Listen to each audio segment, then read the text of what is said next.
Hello बच्चों, मैं आलोक भारती शिक्षण संस्थान से डॉक्टर क्षिप्रा मिश्रा।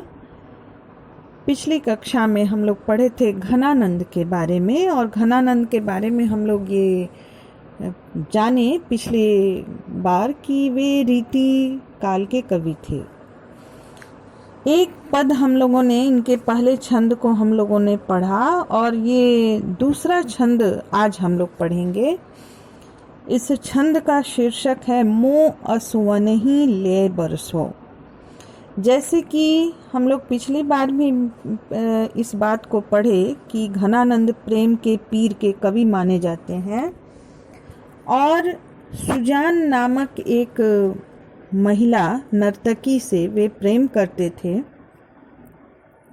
लेकिन तिरस्कृत होने के बाद इन्होंने वैष्णव संप्रदाय में दीक्षा ली थी और काव्य रचना करने लगे थे। तो यह दूसरा पद भी सुजान को ही समर्पित है, और बड़ी सुंदर इसकी पंक्तियां हैं। इन पंक्तियों में वे प्रस्तुत करते हैं और एक तरह से वह संबोधित करते हैं बादल को संबोधित है यह दूसरा छंद जो उनका है। क्या कहते हैं वे? पर काजहि देह को धारी फिरो, परजन्य जथारथ वै दरसो। पर काज के लिए मतलब दूसरों के कार्य के लिए। पर एक ही शब्द के कई अर्थ होते हैं। पर मतलब दूसरा, पर मतलब ऊपर, पर मतलब परंतु, पर मतलब चिड़िया का पंख। तो जैसा शब्द होता है उसी के अनुसार हम उसका अर्थ भी बैठाते हैं। तो एक ही शब्द के कई अर्थ होते हैं, उसके अनुसार हम अपने वाक्य के भाव के अनुसार उसका अर्थ बैठाते हैं। तो पर काजहि दूसरों के कार्य के लिए, अर्थात दूसरों के कल्याण के लिए, परोपकार के लिए। देह को धारण करते हो, अपना जो बादल अपना शरीर धारण करता है वह दूसरों के कल्याण के लिए ही करता है। इस सृष्टि में बहुत सारी ऐसी चीजें हैं जो परोपकार के लिए ही उनका जीवन समर्पित है। पहाड़ से हम लोग उससे प्रेरणा लेते हैं, अटल अविचल होने का, अडिग होने का। सूर्य जो हमेशा अपने समय और निश्चित गति से चलता है। चंद्रमा शीतलता देता है। समुद्र की तुलना हम लोग विशालता से करते हैं। वैसे ही बादल की तुलना हम लोग परोपकारी के लिए करते हैं। जैसे वृक्ष की भी तुलना हम लोग परोपकार से करते हैं। हम लोग वृक्ष के बारे में पढ़ते हैं कि वृक्ष कबहु न फल भखै, नदी न संचय नीर। वृक्ष अपना फल कभी स्वयं नहीं खाता है, और नदी भी अपना जल स्वयं नहीं पीती है। वैसे ही बादल भी अपना शरीर धारण करता है इस सृष्टि की रक्षा के लिए, और वह बरस जाता है, अपने आप को मिटा देता है, लेकिन बदले में इस पृथ्वी को वह फिर से हरा भरा बना देता है। तो पर काज के लिए, दूसरों के कल्याण के लिए तुम अपना शरीर, अपना देह धारण करते हो, और देह धारण करके फिरते हो, घूमते हो इस अनंत आसमान में। परजन्य दूसरों के लिए जन्म लेते हो, और दूसरों के कल्याण के लिए ही तुम खत्म भी हो जाते हो, समाप्त भी हो जाता है। यथार्थ रूप से हम लोग बिल्कुल प्रमाणित रूप से हम सब देखते हैं तुम्हें कि तुम शरीर धारण करते हो और अपने आप को मिटा देते हो इस सृष्टि को नया जीवन देने के लिए।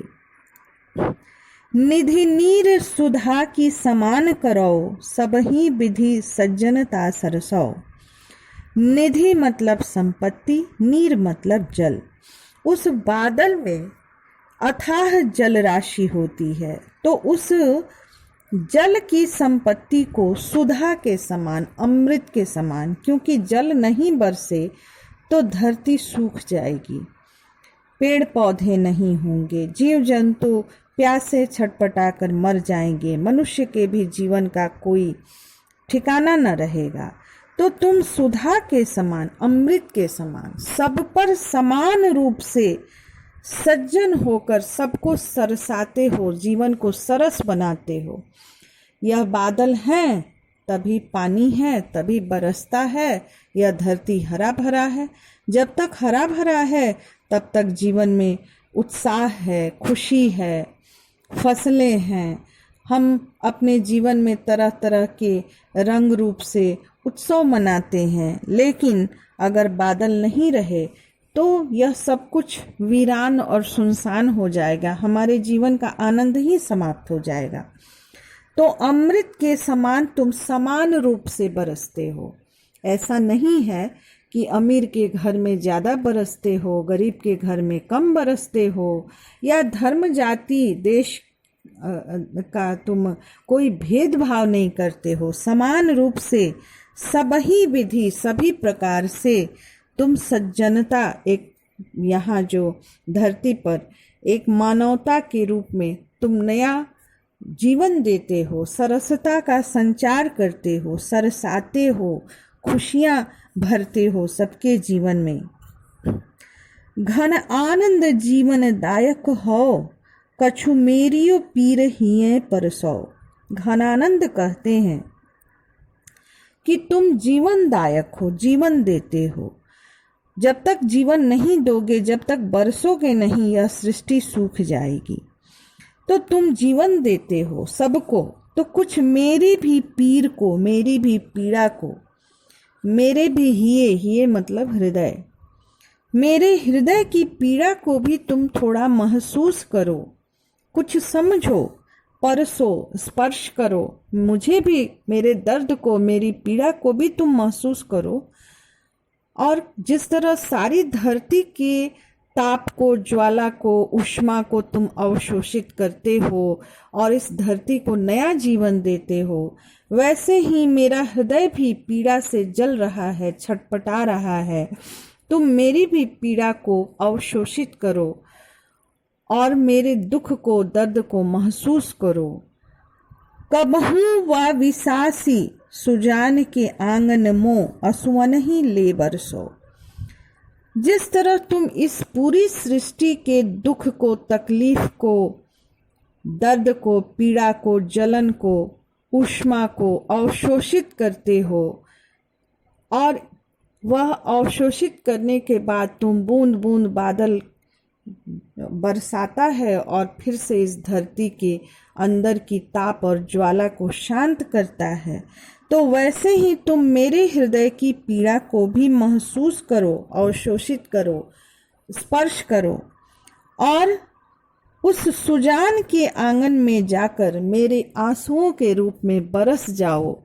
वह सुजान जिसने मुझे बिसरा दिया है, जिस पर मैं इतना विश्वास करता हूँ, और उस सुजान ने मेरा थोड़ा सा भी मेरे प्रेम का ध्यान नहीं रखा और मैं बहुत वियोगी हो गया हूँ। मेरे अंदर प्रेम की पीड़ा है, मैं उसके प्रेम में छटपटा रहा हूँ, बेचैन हूँ।